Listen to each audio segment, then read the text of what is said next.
Sejam bem-vindos ao Mesa, Conselho e Café. Nada melhor do que receber vocês para sentar, tomar aquele cafezinho quente e conversar sobre fé, cultura e vários temas da nossa sociedade. Te ouvir também. A gente está aqui, então, com o nosso deputado, Áureo Ribeiro, ele que é crente desde berço, ele que já está numa trajetória política de alguns mandatos. Então, vem aquela primeira pergunta. Quem é você? Se apresente para o nosso público. Primeiro, falar da alegria de participar desse podcast. Eu sou Áureo Ribeiro, tenho 46 anos de idade, sou metodista de terceira geração e estou tendo a oportunidade, por 4 mandatos seguidos, de estar ocupando uma cadeira na Câmara dos Deputados em Brasília, representando o povo do estado do Rio de Janeiro, o povo metodista e representando também, as nossas crenças, valores, os desafios que a gente tem no Congresso Nacional. Para mim é um orgulho muito grande de poder participar desse podcast, porque eu acho que aqui a gente consegue sintonizar, conversar com as pessoas, levar mensagem e passar o que a gente desenvolve no Congresso Nacional. Então, obrigado aí pelo convite. Eu que fico feliz, e eu que sou da terceira geração também de família evangélica. Isso é incomum com você também, né? Minha avó era missionária, minha mãe é pastora, e você também é da terceira geração de famílias metodistas, não é isso? Minha avó era metodista, na Avenida Presidente Kennedy, aquela próxima à rodoviária. Minha mãe é metodista, eu sou metodista, os meus filhos são metodistas, mas é muito mais do que ser metodista. A gente poder confessar a nossa fé, independente da denominação que você está, se é metodista, se é assembleia, se é presbiteriana, se é batista, mas a gente tem uma trajetória na igreja. A igreja me deu muita oportunidade na minha caminhada. Eu comecei ali muito novo na igreja, me tornei empresário aos 16 anos de idade, montei minha empresa, e foi através da igreja que eu tive um sentido para disputar uma cadeira na Câmara dos Deputados. Mas antes de falar de você, eu ainda quero trazer uma pessoa para essa mesa. É muito bonito você falar isso da sua avó, da sua mãe. Minha mãe e minha avó eram da Assembleia de Deus, e tem uma coisa em comum entre a sua mãe e a minha mãe. E eu só te conheço por causa da dona Marise, sua mãe. E eu era ali do movimento estudantil, ela era coordenadora da Metropolitana, sempre trabalhando com educação, me dava muito espaço para atuar na escola, lutando por melhoria, não só da minha, mas de outras escolas. Fala um pouquinho da sua mãe. Minha mãe, eu vou falar logo, também se tornou educadora, né? Minha mãe é professora da rede pública de ensino, hoje já aposentada. Eu tive a oportunidade, eu sou aluno da rede pública, eu fui aluno do Rui Barbosa, ali na Praça do Gramacho, eu fui aluno do Álvaro Alberto, que é em cima do morro ali no centro de Caxias, e fui aluno do Castelo Branco, que hoje é o Olga Teixeira. São colégios municipais. Eu tive a oportunidade de ser aluno do colégio que a minha mãe era diretora. Olha que desafio que é isso na caminhada, num tempo diferente da educação, num tempo que os alunos tinham que pintar o muro, que os alunos tinham que ajudar na manutenção da escola, que os alunos tinham ali um a fazer, todo mundo estava envolvido no dia a dia da unidade escolar. Minha mãe sempre foi uma professora muito dedicada, eu lembro como se fosse hoje, eu tive muita criação com vó, porque minha mãe ela dava aula e fazia a pós-graduação dela à noite, e minha avó tinha esse papel de nos ajudar ali, colocar na escola, da alimentação, cuidar do dia a dia, corre para dar banho num, corre para dar banho no outro, e minha avó cuidava do dia a dia para minha mãe poder se dedicar à educação. Isso fica uma história, na nossa vida de legado. Eu tenho muito orgulho quando eu estou na rua, e aí você conhece isso de perto, por conhecer minha mãe, a pessoa não fala, lá o deputado da Fran, é o filho da professora Marisa. É o filho da professora Marisa. Eu paro ali no calçadão e a pessoa pergunta, como é que está sua mãe? Como é que está sua mãe? Ela tem um legado de serviço prestado a essa cidade, à nossa comunidade. A gente tem muita lembrança dessa parte boa, que a cidade cresceu, mas ainda é uma província nas lembranças, nos contatos do dia a dia da educação. Estudei com a sua mãe, fui aluno da sua mãe, fui jovem com a sua mãe, trabalhei com a sua mãe me ajudou aqui, tua mãe fez isso aqui. Então, para mim, é muito importante e eu tenho muito orgulho de ser filho da professora Marisa. Você falando isso me lembra muito o texto de Paulo, lá a Timóteo, no segundo livro de Timóteo, acho que no versículo 5, que ele fala para perseverar na fé não fingida da sua avó Lloyd, da sua mãe Eunice. E isso é um texto muito bonito e que a gente vive na prática, né? Minha mãe foi a vida toda empregada doméstica e ela sempre foi muito rigorosa com os estudos. Ela tinha muito medo que eu entrasse por caminhos errados, fosse preso, morto ou parar num subemprego.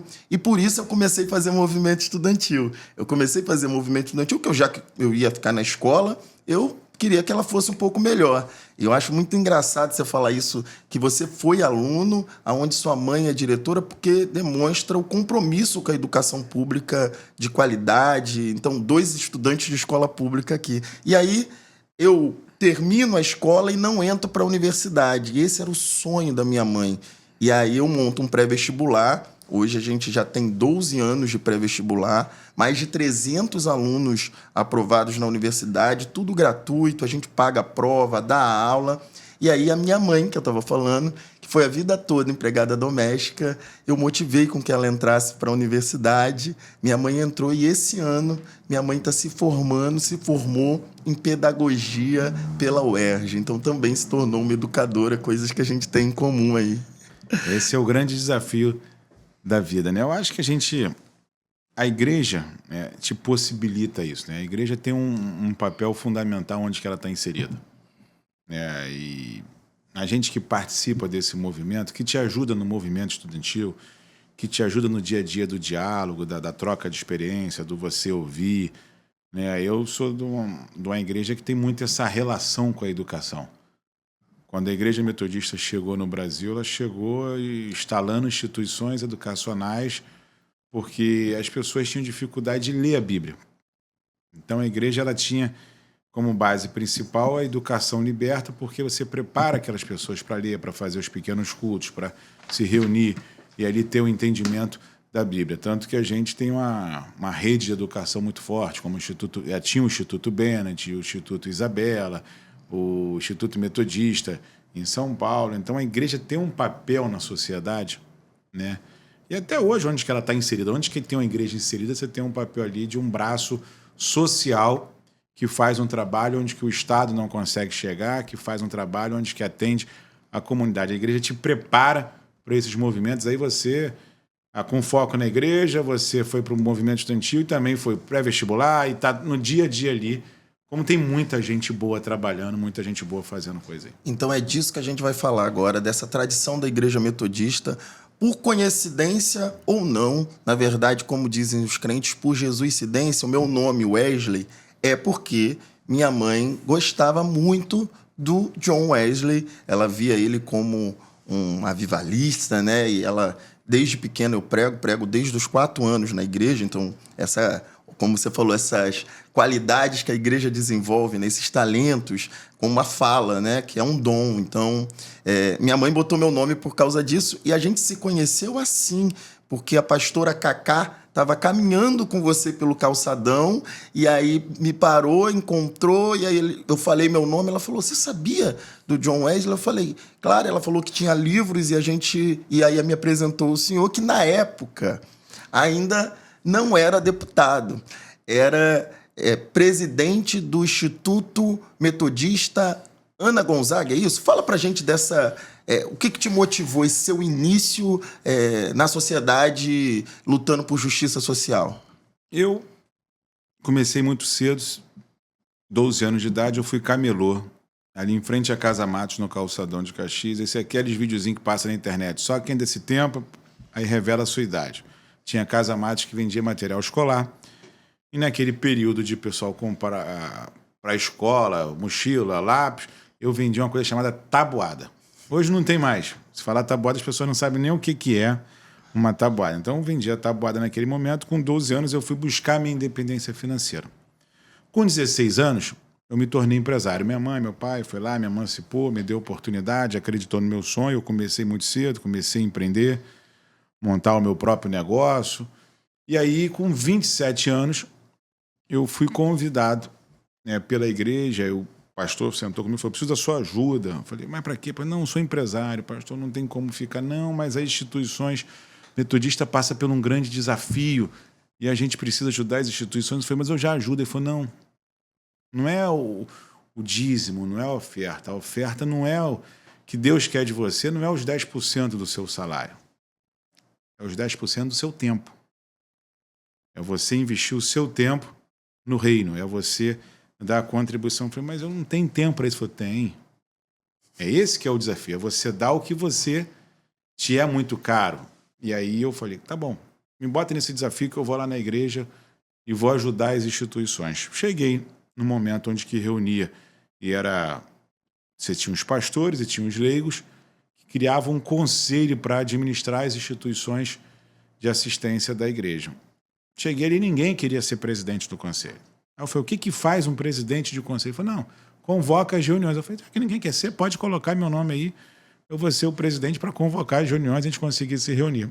E aí eu fui escalado e eleito para ser presidente do conselho diretor das instituições de assistência da Igreja Metodista no estado do Rio de Janeiro. Nossa igreja tem várias instituições, eu fui ali começar a entender o que a igreja desenvolvia e como a igreja tocava, porque a gente só conhecia as instituições de ir nas festas, né? Mas não a realidade do dia a dia, como é que ela faz para sobreviver. E ali foi um desafio. A gente entrou na rede metodista de assistência, atendia cerca de 70 crianças, isso em 2006 para 2007.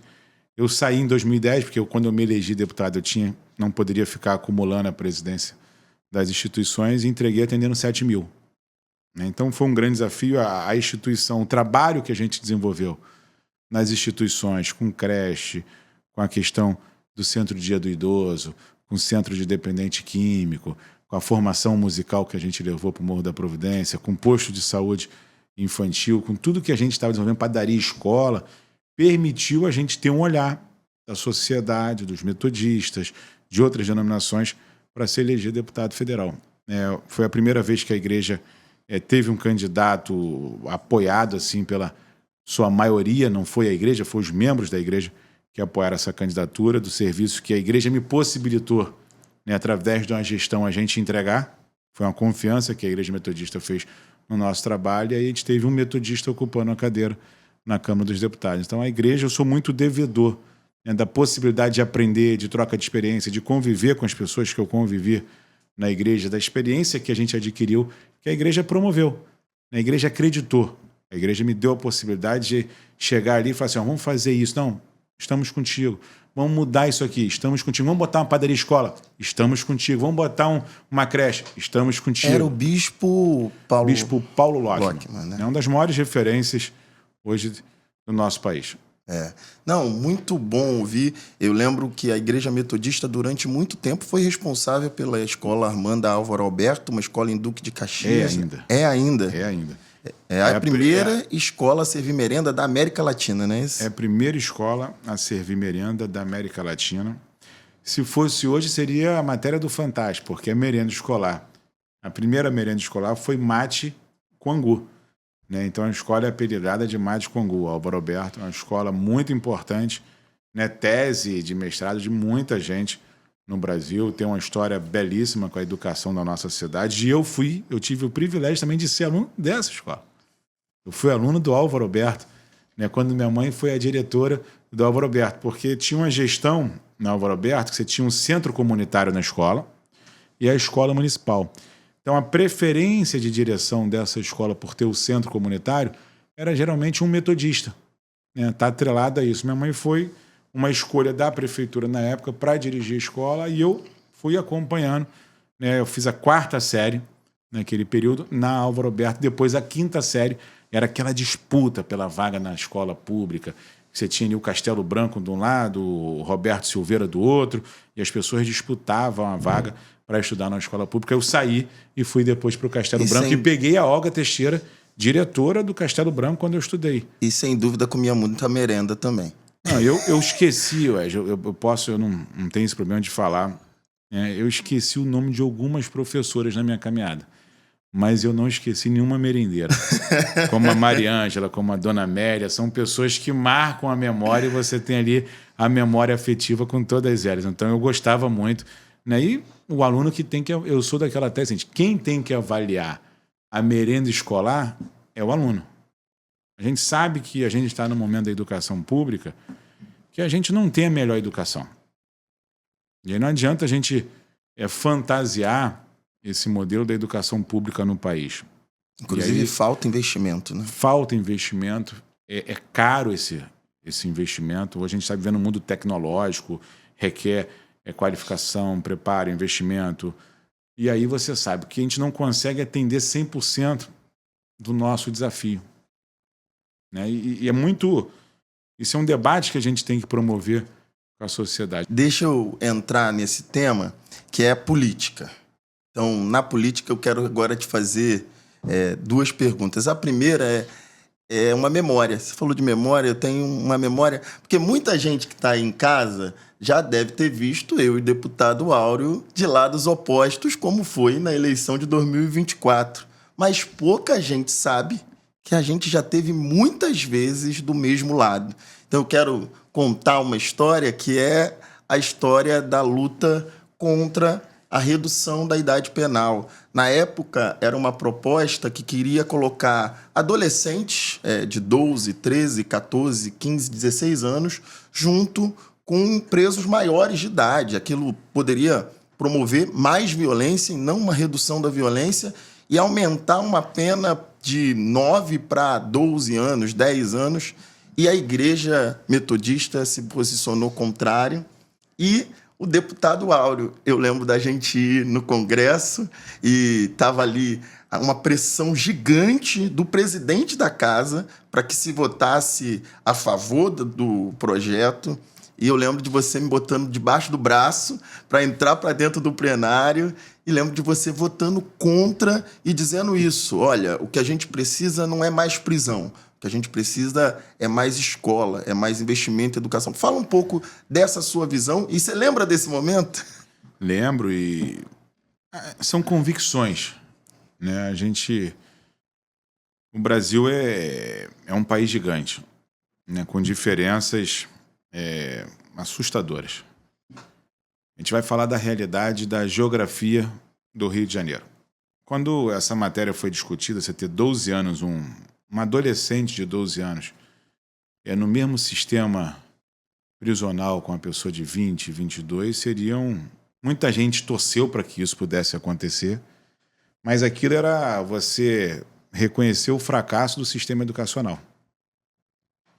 A gente vive nos dias de hoje falta de escola, de sala de aula para que a gente possa colocar os nossos jovens. A gente vive ainda aquela escola que não é motivadora. A pessoa não acorda com vontade e fala assim, eu vou para a escola hoje. Porque na minha escola tem isso, tem aquilo, lá tem tecnologia, lá tem computador, o professor está motivado, o professor chega. E esse modelo que eu falo que a gente precisa discutir para que a gente possa avançar num debate maior, que é fundamental. Quando você tem matérias que a gente... Claro que você tem um pensamento, eu tenho outro, e os outros têm outro pensamento, cada um defende o seu ponto de vista, e a democracia ela é importante para que a gente possa fazer as nossas defesas. A gente já teve muitos temas que estamos discutindo esse tema, mas debatendo com todo respeito, e no momento a gente precisa xingar alguém, ou você tem a discordância do tema, mas não, isso vai afetar de a gente sentar na mesma mesa e fazer o diálogo. A gente teve o tema da redução da maioridade penal, o tema da educação pública, que você é favorável, eu sou favorável, de melhor investimento na relação das universidades, de a gente ter uma universidade garantida para todos que saia da rede pública de ensino. São temas que nos unem. E tem outros temas que a gente vai ter divergência. Mas não impede de a gente também sentar na mesa e falar assim, como é que a gente cede um pouquinho daqui? Como é que a gente avança aqui para a gente aprovar essa matéria? O Congresso Nacional é isso. A matéria fica discutindo, passa em comissão temática, cada um coloca a sua ideia, você vai aprimorando o que é apresentado. O Wesley tem uma ideia maravilhosa, apresenta essa ideia vai ser aprimorada. O Congresso está lá discutindo a matéria que o presidente da República enviou. Ele pode ser melhorado, você tem 513 parlamentares na Câmara e você tem mais 81 senadores que podem melhorar a matéria que foi apresentada. Então, esse é o grande lance do que eu falo, que a democracia nos permite a viver. Então, essas memórias que ficam afetivas, também de reconhecer, Wesley, que a gente naquele momento votou uma matéria e depois a gente pode rever a nossa posição e votar de forma diferente, né? Você imagina, eu carrego o sonho e a expectativa de 103.321 eleitores do estado do Rio de Janeiro. Quando tem uma matéria polêmica, você pode ter certeza que eu não consigo sintonizar isso e atender os 103.321. Ah, mas eu penso diferente. É normal. Mas não impede a gente sentar na mesa, de rever posição, de estudar melhor o tema que está sendo debatido, de rever para que a gente possa estar atendendo a maioria do nosso eleitorado, que acreditou, que confiou. Eu tenho isso, carrego isso de forma muito clara, porque nenhum eleitor desses 103.321 teve outra motivação a votar em mim que não fosse a motivação do que a gente apresentou para a campanha. O cara tem que sair convicto. Eu teria até mais eleitores, mas infelizmente no caminho da casa para a urna encontrei alguém que tentou comprar o sonho, que tentou modificar isso na caminhada. Infelizmente a gente vive isso ainda hoje, de não ter uma fiscalização efetiva nesse dia eleitoral. Então a gente tem ali, eu tenho certeza que esses 103.321 não teve outra motivação que não fosse através do que a gente apresentou numa campanha eleitoral, então tem que ter muito respeito por eles. E eu lembro, eu acho que tem algumas coisas que eu gosto muito da gente, que é isso. Assim, eu lembro nessa votação, teve a primeira votação da redução e o senhor votou contra. E aí, que era a nossa posição que a gente estava defendendo.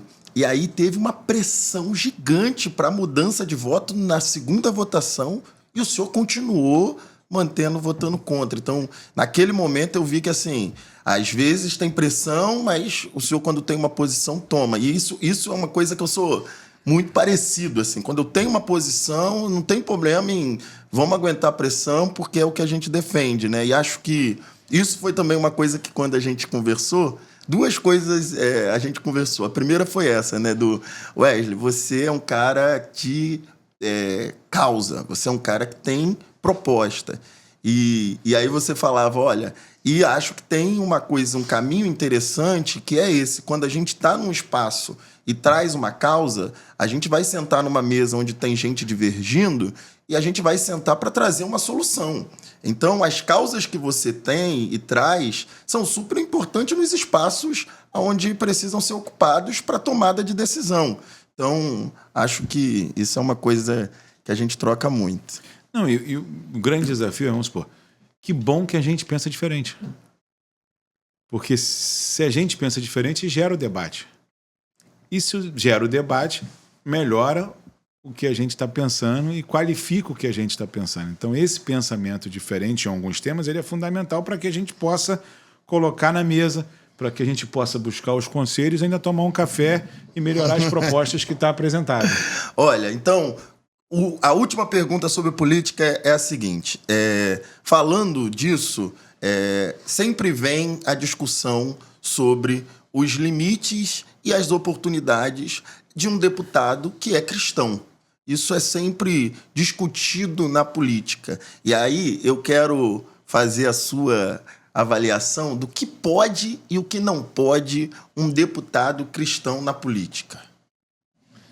Eu acho que é muito mais do que você tem um papel ali.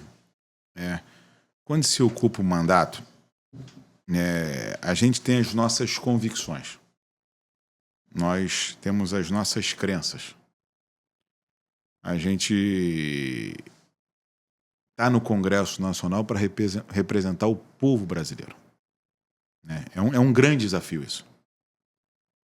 É claro que é inegociável as minhas crenças.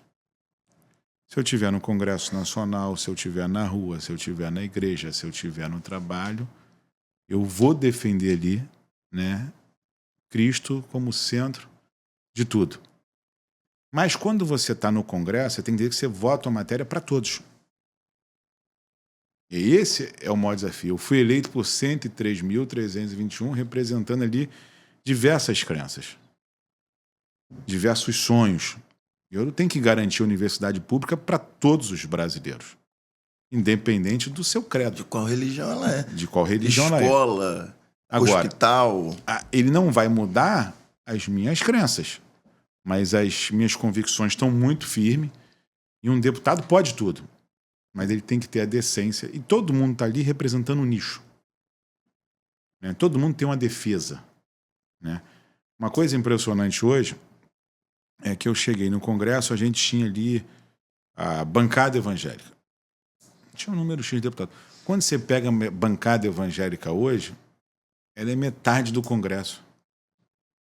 Não reflete muito no que a gente está vivendo. Então, são situações que a gente tem que separar o que cada um defende, o que cada um acredita, qual é a trajetória, como é que ele faz, como é que está o mandato, qual é a prestação de conta que ele tem do mandato, o que ele desenvolveu na caminhada, o que ele defendeu, né, na sua caminhada, porque é a pessoa. Não dá para botar todo mundo, como diz no Não dá popular, pra no botar- balaio de gato. E é a pessoa. Eu tenho muita certeza hoje que a gente tem um desafio grande no Congresso para os próximos anos. Né? O Brasil passa por uma mudança muito grande. É inegociável as nossas convicções, mas o deputado pode tudo. Até o ponto que ele perde ali o sentido principal que é estar ali, o povo faz as suas escolhas e tira ele. Então, a democracia permite isso. Né? Acho que esse sistema que a gente vive democrático é o melhor sistema do mundo. Isso... Né? E eu gosto dessa democracia que permite você ser avaliado de 4 em 4 anos. Não, e o senhor está falando e aí disso... aperta um botão, quando você aperta um botão, some aquela pessoa. Não. Então isso é muito legal. E isso é o que nos une, assim, a democracia, trazer soluções. Então, aí, agora nós vamos falar um pouco sobre a cultura. O senhor abraçou a cultura, né? Então, é um candidato conhecido por essa pauta e reconhecido. Mas como é que começou essa relação áureo e cultura? Eu não abracei a cultura. A cultura que abraçou a gente, né? Isso foi uma oportunidade na caminhada. Eu sou músico, tá, Wesley? Pouca gente sabe disso. Ah, é? Mas eu sou músico, guitarrista, tô enferrujado. Ah, é? Não tô sabíamos. naquele momento porque a gente não tá ali. Mas eu cheguei a disputar os campeonatos que a igreja promovia, nacional, e na igreja metodista, na juventude, foi a minha banda que ganhou nacional. Perdemos um músico e ganhamos um deputado. Que ganhou nacional. Então tem a minha história musical, cultural. Mas... Então, antes do senhor continuar, uma pergunta. Qual é o seu louvor favorito? Um louvor que marca a sua história, assim. Uma banda que marcou a sua história. Na realidade, eu vivi minha juventude, estou tendo a oportunidade agora de reencontrar diversos amigos nessa caminhada. Vou te falar uma banda que marcou uma trajetória que foi Rebanhão e Novo Som. E convivo com os dois hoje, com o Carlinho e com o Alex Gonzaga. Oh, que privilégio, né? Então, que bom. Pra gente é um privilégio que foi, pô, isso aqui é da minha época. Né? Você vai sentindo, isso aqui é da minha época. Não, mas tal. esses são... Não, e aí eles são de todas as gerações. Rebanhão, Novo Som, é isso. E aí tinha uma fase que tinha o Catedral. Né? Então são fases que você vai vivendo que você vai ter na minha fase já tinha mais o 4x1, mas ainda tinha Rebanhão, Marcos Novo Salles. Som. Todos seus amigos, né? Então você vive essa época. E aí quando a cultura gera oportunidade para a gente entrar nesse campo e a gente vê um cenário que a gente podia fazer uma virada de chave. Por que era a cultura? A gente que é da Baixada Fluminense. Zona Sul do Rio de Janeiro. Os grandes eventos, Praia de Ipanema, Praia de Copacabana. Os grandes teatros, Zona Sul do Rio de Janeiro. Você não tinha essa cultura sendo discutida com a Baixada Fluminense. Hoje você tem equipamentos importantes culturais na Baixada. Equipamentos culturais na Zona Norte do Rio. Equipamentos culturais na Zona Oeste do Rio. A gente teve a oportunidade de reformar o Teatro Armando Gonzaga, o teatro em Marechal. A gente teve a oportunidade de democratizar essa cultura, de levar a cultura para Varriçai, de levar a cultura para São Sebastião do Alto. Você fala, mas onde que é isso? É no Rio de Janeiro. São Sebastião do Alto é uma cidade no Rio de Janeiro, na região serrana. Então, a gente teve a oportunidade de mudar um pouco a forma de olhar e de garantir que as 92 cidades do estado do Rio de Janeiro receba investimentos. O nosso desafio é que toda cidade possa ter um equipamento cultural. Cada cidade respeitando a sua vocação, o seu tamanho. E assim a gente avançou. Ó. Você tem cinema hoje funcionando na cidade de São Pedro Aldeia. Você tem cinema hoje funcionando na cidade de Miracema. Você tem cinema hoje funcionando em diversas cidades do Rio, como Guapimirim, Itaocara, Paraty.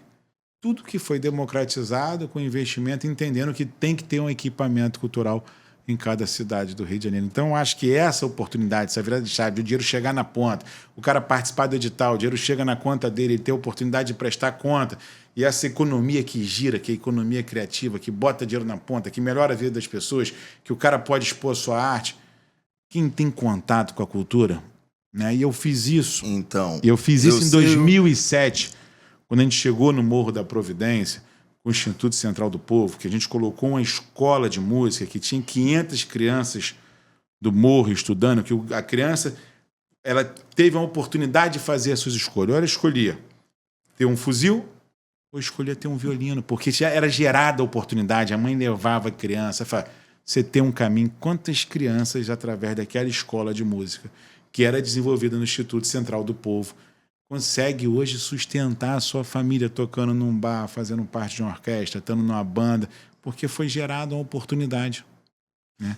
A gente tem que ser gerador de oportunidade com a cultura. Eu quero... Quem está em casa talvez não conheça e não saiba como funciona algumas leis de incentivo, apoio aos artistas que são trabalhadores e que geram a arte que alimenta a nossa alma.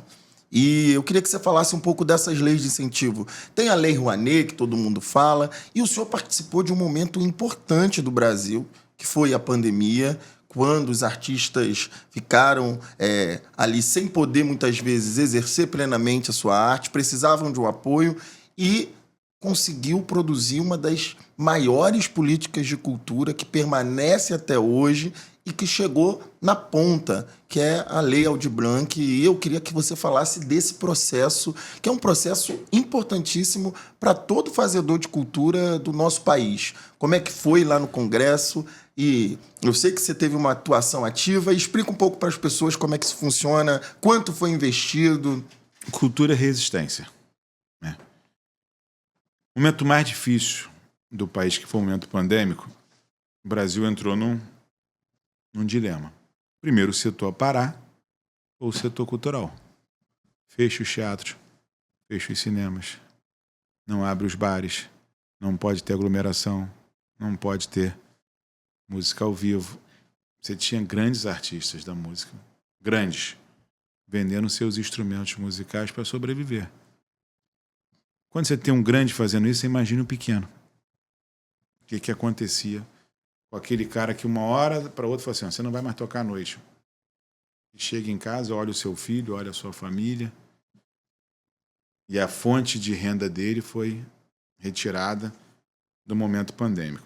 Fez o Congresso analisar diversas propostas, e foram 14 projetos de lei, se eu não me engano, reunidos, que possibilitou a gente criar a lei mais importante da cultura, né, no momento pandêmico, que foi a Lei Aldir Blanc. Ela injetou 3 bilhões de reais no setor cultural, no momento mais difícil que o Brasil vivia. Como você pegar uma geladeira que estava cheia, mas ninguém conseguia abrir a porta. A gente tinha um fundo de cultura nacional com muito dinheiro. E esse dinheiro não chegava nas pessoas. É igual aquele cara que fica olhando aquela geladeira, aquele negócio do frango que fica, né? Ele fica olhando ali, mas o frango não está na mão dele, ele fica olhando. A gente tinha um fundo de cultura cheio de dinheiro e você não podia pegar, e o cara passando necessidade ali, não podendo expor sua arte. E aí foi a criação da Lei Aldir Blanc, que foi muito importante para o setor cultural. A gente fez a Lei Aldir Blanc 1, fez a Lei Aldir Blanc 2. Aí já emendamos ali, fizemos a Paulo Gustavo. Paulo Gustavo, lei e aí importante. Permitiu a gente injetar 7 bi na economia. brasileira no setor cultural. Isso mudou a vida. Isso mudou a vida da cultura. Você vê como é que está hoje, os eventos lotados, todo mundo expondo sua arte. É cinema, é produção de novos filmes, é produção de curta, de longa, é show, é exposição voltando, é todo mundo hoje trabalhando. Porque quando você tem um show acontecendo, você tem um cara que monta o palco, você tem outro que bota o banheiro químico, você outro está fazendo a iluminação, você tem outro que está colando o tapete no nome do artista, tem outro que está levando o cavan. É um setor que movimenta muita gente. Muita que gera geração muito emprego, né? Que gera muita oportunidade, que dá espaço a muita gente, do jovem ao que está mais experiente. Então você tem ali um setor muito forte no Brasil. E o Brasil é esse país de oportunidade. Né? O Brasil é um país que gera oportunidade. E a gente está hoje vivendo um momento que a gente conseguiu aprovar essa lei no momento pandêmico mais difícil de resistência do Congresso Nacional. Então, eu tenho muita alegria de participar desse momento, de ser um dos autores. A minha parte na lei, Wesley, é que faz o dinheiro chegar nas cidades e nos estados, a descentralização. Eu sempre falo assim, a gente tem que descentralizar. Para funcionar, tem que descentralizar. Então, o dinheiro chega na prefeitura hoje. O exemplo do Rio de Janeiro, são 92 prefeituras. Todo secretário de cultura tem recurso para fazer os investimentos na sua cidade. Ele abre linhas, claro que a lei tem uma temática, ele vai ter as linhas de editais que ele tem que seguir. Ele abre os editais e esse dinheiro chega na ponta, chega na pessoa. E de forma transparente, porque é por edital. Por edital. O cara concorre a esse edital, o dinheiro chega, ele tem que prestar conta desse recurso, ele não pode participar em outro edital. Se ele não prestar conta, ele tem que devolver esse recurso à sua cidade, à União. Então, ele tem que ali participar de forma efetiva e preparando também esse agente, esse fazedor de cultura na ponta, para que ele possa crescer, para que ele possa se desenvolver. No Rio, a gente tem experiências muito positivas. Criou a Escola da Cultura, que permite esse treinamento, esse preparo, esse diálogo, chegando em cada cidade, preparando todos os secretários para que possa ter a melhor linha edital e a melhor execução, né? Porque não é só ter o dinheiro, você tem que ter execução desse recurso. Né? Isso a gente tem feito no Rio de Janeiro, foi um avanço muito grande, a gente tem leis potentes nisso, né? A lei do ICMS do Rio uma lei importante. Eu vou entrar nesse assunto.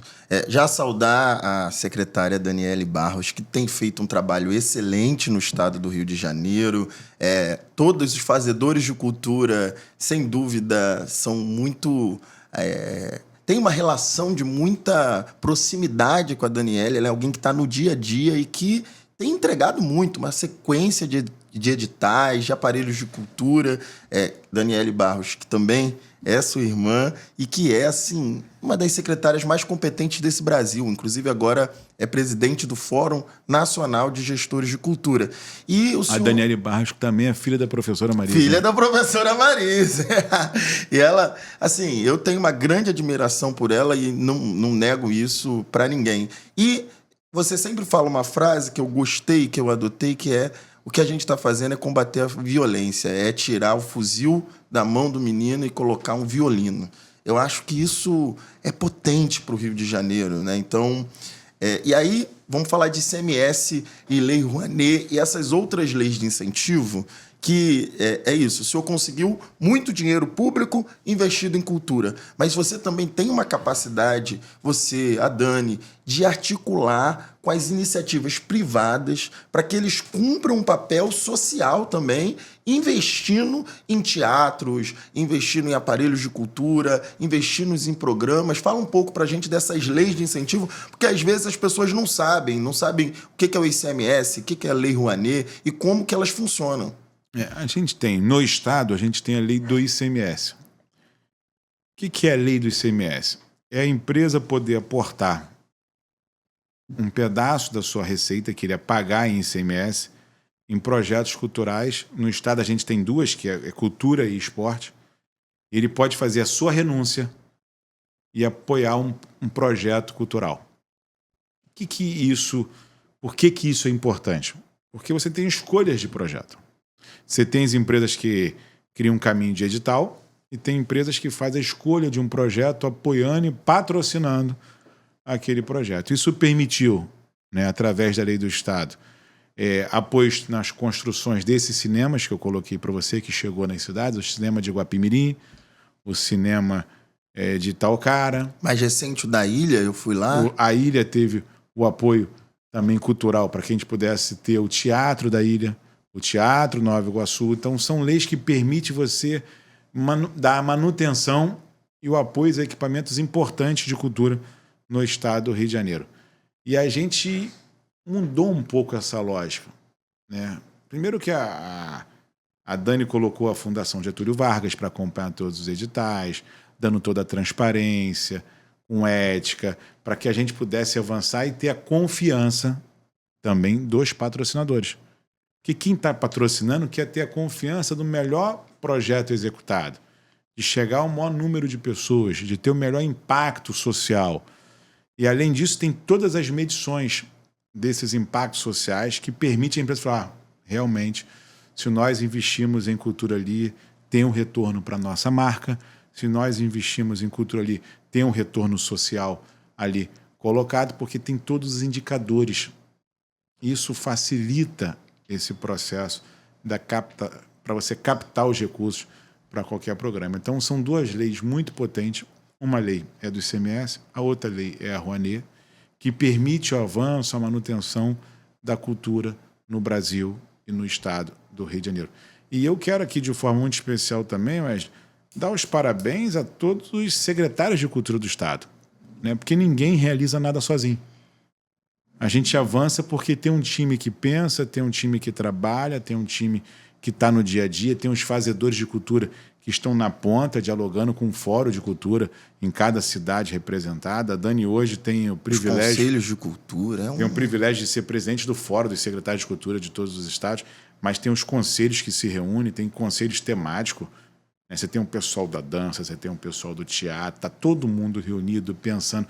Quando você lança um edital, é fruto de muito debate, de muita escuta, de estar ali o que a gente vai lançar, o que atende, né, a cultura nesse momento. E isso tem sido feito de forma constante, permitindo o avanço e permitindo a gente ter um reconhecimento do setor cultural do estado do Rio de Janeiro.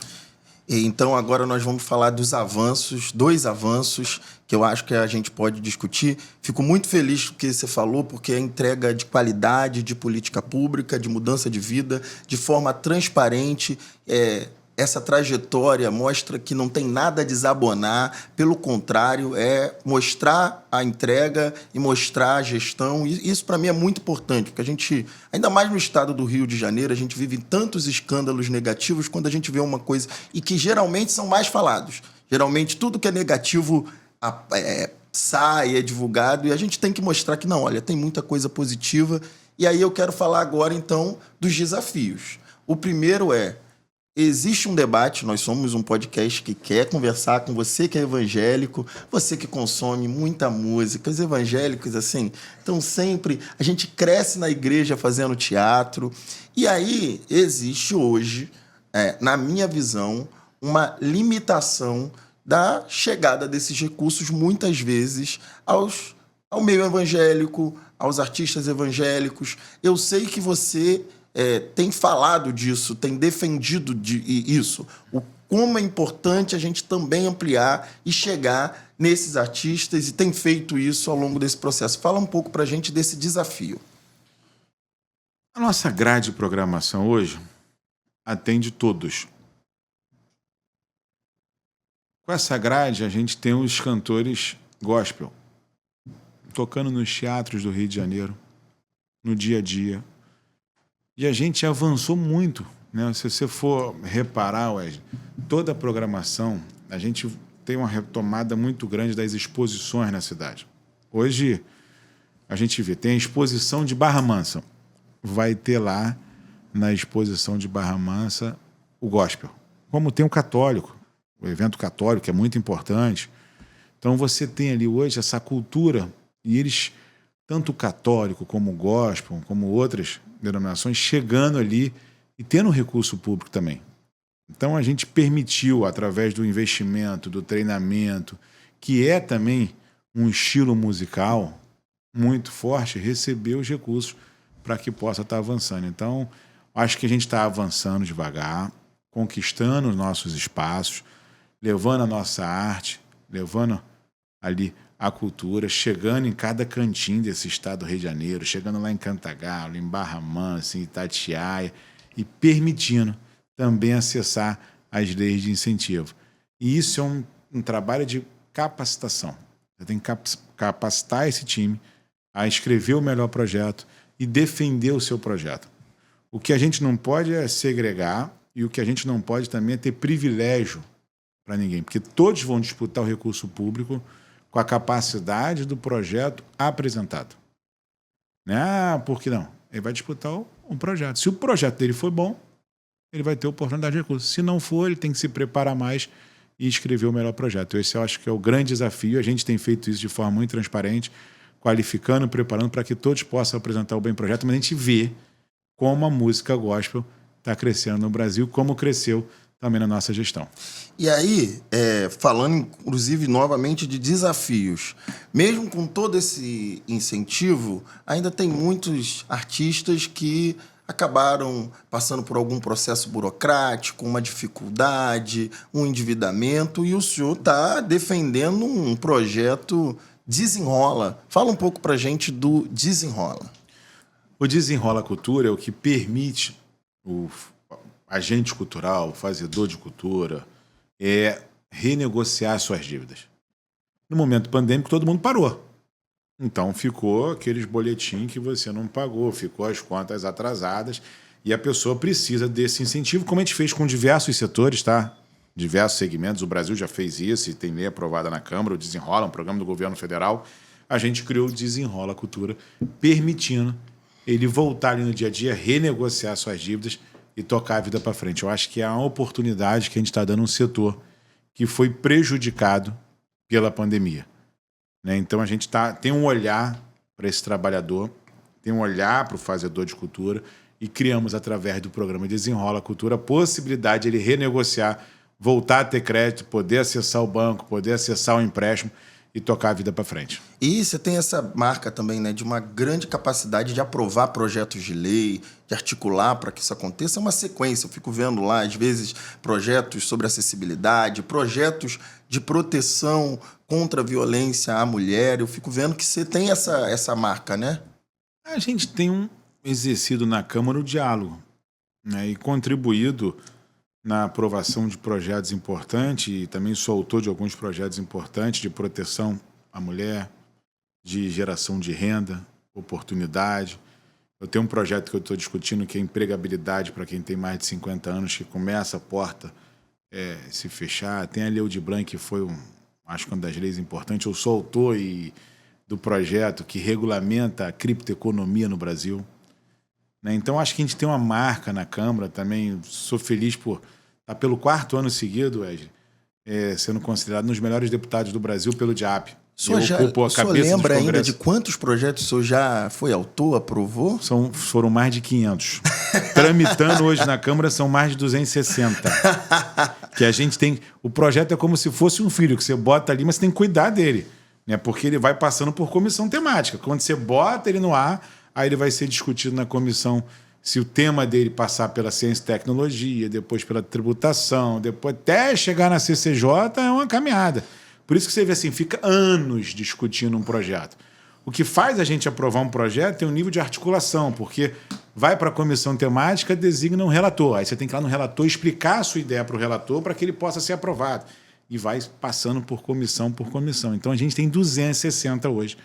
Tramitando, que eu preciso cuidar no dia a dia, conversa com o deputado, conversa com outro, explica o assessor, coloca aqui para que a gente possa votar em votação, quando sai dessa comissão vai para outra comissão. É um trabalho constante, mas a gente tem hoje, graças a Deus, uma marca, né? Eu sou o único deputado federal de Caxias no mandato que tem projeto aprovado. Sancionado pelo presidente da República. Então, tem muita coisa que a gente concorda, né, deputado? Então, a gente é um diálogo. E mas aí... tem gente que está em casa que acha que deputado só vive de discurso. E tem muito deputado que só vive de discurso. Agora, também tem deputado que vive de trabalho, que é muita entrega, que faz projeto de lei. E isso é fundamental. Eu admiro isso. E, para terminar, a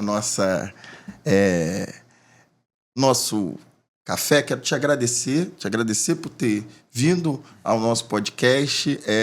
Como o senhor falou, o senhor é um deputado diferente, que eu tenho muito orgulho de estar fazendo essa parceria. E aí, eu queria falar para o senhor dar um conselho. A mesa é um lugar onde a gente vai chamar muita gente. Aqui, muita gente vai ser recebida. Eu peço que você acompanhe o nosso podcast. A mesa é um lugar para todas as pessoas com pensamentos diferentes. O café está sempre aqui para a gente trocar essa ideia, mas a gente também quer um conselho. E eu quero que você olhe para quem está em casa e pense o seguinte: a nossa juventude evangélica, esses jovens que, como eu, querem servir a Deus e fazerem o melhor e terem o melhor papel na sociedade. Qual conselho o senhor daria? O primeiro conselho que eu posso dar, né, e eu acho que seria o mais importante, é que todo ser humano vem com manual de fabricação. É que todo jovem possa colocar o seu manual de fabricação ali, o que você tem que seguir, as regras para ter sucesso, que é a Bíblia, colocar a Bíblia do lado e ali fazendo as pesquisas necessárias para a sua caminhada. Se você tem a Bíblia do lado, faz as pesquisas necessárias, você vai alcançar o sucesso. E todo mundo é movido por um sonho. Né? A pessoa tem que sonhar, tem que acreditar. E todo mundo é do tamanho do seu sonho. Então, o que eu posso deixar de conselho, coloca o manual de instrução do lado, segue o seu sonho, acredita no seu sonho e vai à luta, porque nada vence o trabalho. Muito bom, muito obrigado, deputado. Você falou isso da Bíblia, eu estou aqui com a minha Bíblia e eu quero te dar um presente para a gente terminar. Eu tenho uma frase que eu gosto muito, eu não sei de quem que é abra a Bíblia, leia a Bíblia com o jornal do lado, porque você vai conseguir refletir tudo que a sociedade está vivendo. E eu quero te dar um presente para terminar o nosso programa. Vou dar um presente para cada convidado. Vou pegar o meu presente aqui. É um livro da autora da qual eu faço a minha devocional diária. É uma prática, todo dia tá ali lendo, que é a Joyce Meyer. Eu acho que quem está aí de casa já viu os vídeos da Joyce Meyer. Diga a eles que os amo. Falar de amor, que é a base da nossa fé, amar a Deus e amar ao próximo. Então, esse é o meu presente para você. Muito obrigado. Quero agradecer aqui a oportunidade de participar. Pode ter certeza que eu vou estar em outros podcasts se for convidado. Esse foi mais um Mesa, Conselho e Café, o nosso podcast com o deputado Áureo Ribeiro. Se você gostou, inscreve no canal, ativa o sininho e deixa seu like.